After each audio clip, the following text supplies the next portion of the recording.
सभी को जय श्री राम, जय माता की। आज का जो हमारा विषय है वीडियो बनाने का, हमारा वीडियो बनाने का वो है गुप्त नवरात्रि का महत्व। कि गुप्त नवरात्रि कहते किसे हैं, क्योंकि सबको पता है चैत्र नवरात्रि और अश्विन नवरात्रि का, और गुप्त नवरात्रि का भी किसी को पता नहीं है, बहुत कम को पता है कि कब आती है और कौन से महीने में आती है, इसलिए उसको गुप्त नवरात्रि कहा गया है। उसके बारे में चर्चा करेंगे कि कौन से महीने में आती है और क्या उसकी विशेषता है। तो सबसे पहले बात करते हैं हम गुप्त नवरात्रों की महिमा। गुप्त नवरात्रों की महिमा देवी भागवत में वर्ष में 4 नवरात्रों का स्पष्ट वर्णन मिलता है। किसमें मिलता है ये वर्णन? देवी भागवत में। जैसे हमारे श्रीमद् भागवत में है, भगवान विष्णु के 10 अवतारों की कथा उसमें बताई गई है कि भगवान विष्णु ने कब कौन सा अवतार लिया था। तो ऐसे ही हमारा देवी भागवत है, उसमें जो है वर्ष में 4 नवरात्रों का स्पष्ट वर्णन मिलता है। कौन से है वो? पहले हमारा है चैत्र नवरात्रि। चैत्र नवरात्रि कब आते हैं? हमारे चैत्र के महीने से, वहीं से हमारा नववर्ष का प्रारंभ होता है। जनवरी से जो है वो इंग्लिश जो है महीना और अंग्रेजों को दिया हुआ महीना उसके हिसाब से चलते, पर जो हमारा भारतीय महीना है वो चैत्र का है। इसीलिए हमारा जो है चैत्र के मास से जो हमारा नववर्ष प्रारंभ होता है, और उसी महीने हमारे चैत्र के नवरात्रे आते हैं। दूसरा हमारा आता है आषाढ़ के महीने नवरात्रे आते हैं। तीसरा हमारा अश्विन के महीने नवरात्रे आते हैं, और चौथा हमारा माघ के महीने नवरात्रे आते हैं। 4 नवरात्रि हो गए वर्ष में। और कालांतर में 2 नवरात्रि, चैत्र नवरात्रि और अश्विन नवरात्रों का अधिक प्रचलन होने के कारण इन्हें प्रकट नवरात्रि कहते हैं, तथा अन्य दोनों नवरात्रों को आषाढ़ और माघ को गुप्त नवरात्रि कहते हैं। इनको कालांतर में क्यों कहा गया? क्योंकि ज्यादातर लोगों को यही पता है कि चैत्र के नवरात्रि और अश्विन के नवरात्रि।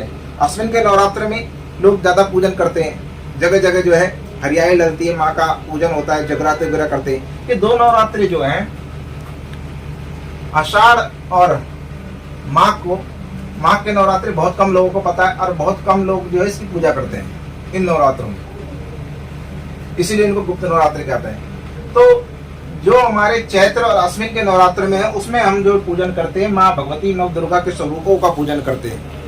और गुप्त नवरात्रि में जो हमारा जो पूजन होता है वो होता है 10 महाविद्याओं का। किसका पूजन होता है? 10 महाविद्या। ठीक है, 10 महाविद्याओं का हमारा पूजन होता है। 10 महाविद्या कौन सी है?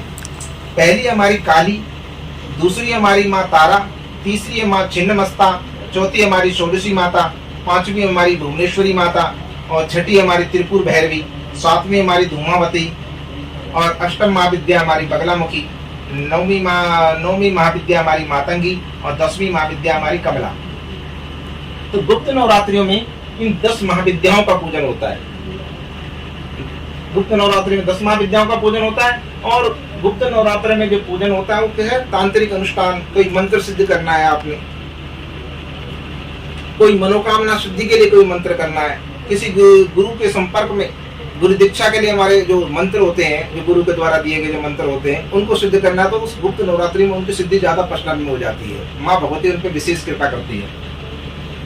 तो 10 महाविद्याओं का पूजन भी होता है, इसी को तांत्रिक अनुष्ठान भी करते हैं। इसी में जो है माता की सिद्धि के लिए भी यही जो है गुप्त नवरात्रि के जो महीने आते हैं, और गुप्त नवरात्रि आषाढ़ और माघ के जो महीने में जो आते हैं नवरात्रि, इसमें जो हमारी मंत्र सिद्धि भी होती है। अब बात करते हैं नवरात्रि की। नवरात्रों में 9 की संख्या का महत्व।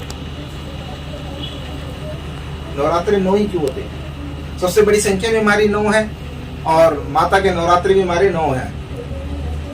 तो सबसे बड़ी संख्या हमारी 9 है। वर्ष के 4 नवरात्रि, ठीक है ना, हमारे वर्ष में जो 4 नवरात्रि पर बता दिए, चैत्र के नवरात्रि, आषाढ़ के नवरात्रि, अश्विन के नवरात्रि और माघ के नवरात्रि। तो उन चारों को हमने 4 पर नवरात्रि 9 होते हैं, तो चारों को हमने 9 + 9 + 9 + 9 प्लस करा तो कितना बना हमारा? 36 यानी 36। फिर हमने 36 को भी बराबर कर दिया 3 और 6 को, तो बराबर बना 9। तो सबसे बड़ी संख्या हमारी 9। नवरात्रि में हमारे वर्ष के 4 बने और उनका भी टोटल आया 9। और वर्ष के दिन ले लिए हमने 360 को भी हमने प्लस करा 6 और 3 को, तो बना 9। तो वर्ष के नवरात्रों में भी जो हमारे दिन है वो भी बनते हैं 9। तो 9 की संख्या जो है हमारी सबसे बड़ी संख्या होती है, और 9 की संख्या ही अखंड अविकारी एक रस ब्रह्म ही है। नवानाम रात्रि नाम समाराह नवरात्रम। अब बोला कि नौ नवरात्रि बोला गया हुआ है माँ भगवती जगदम्बा के नवरात्रि। नवरात्रों का मतलब है रात्रि, तो नवरात्रियों के सम्मिश्रण का नाम ही नवरात्र है। नवरात्र किसे कहा जाता है? नवरात्रियों के सम्मिश्रण का नाम ही नवरात्र है। तो बात करते हैं गुप्त नवरात्रों की। गुप्त नवरात्रों में जो है माँ भगवती का पूजन करें, 10 महाविद्याओं का पूजन करें, जो आपकी अपनी कुल देवी उनका पूजन करें, और मनोकामना सिद्धि के लिए बहुत ही ये नवरात्रि विशेष माने गए।